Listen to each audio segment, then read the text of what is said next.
പുൽപ്പള്ളിയിലെ BJP. Congress ധാരണയിൽ DCC നേതൃത്വത്തിന്റെ ഇടപെടൽ. ബി.ജെ.പി. പിന്തുണയിൽ വിജയിച്ച 2 കോൺഗ്രസ് സ്റ്റാൻഡിംഗ് കമ്മിറ്റി അംഗങ്ങളും രാജിവെച്ചു.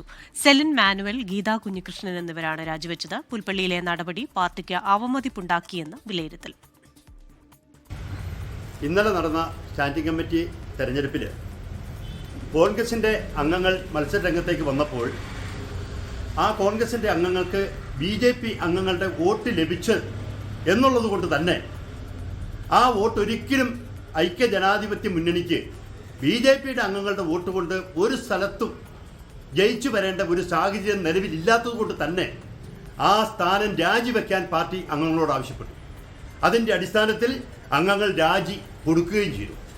ഒരു കാരണവശാലും UDFും കോൺഗ്രസും ബി.ജെ.പി. ആയിട്ട് ഒരു കൂട്ടുകച്ചവടത്തിനും ഞങ്ങൾ തയ്യാറല്ല. ലോകത്തെവിടെയായാലും ഏത് സമയത്തും 24 വാർത്തകളും ഓഗ്മെന്റഡ് റിയാലിറ്റി പാക്കേജുകളും എക്സ്പ്ലെയിനറുകളും വിശദമായി കാണാൻ ഞങ്ങളുടെ YouTube ചാനൽ നിങ്ങൾക്ക് സബ്സ്ക്രൈബ് ചെയ്യാം.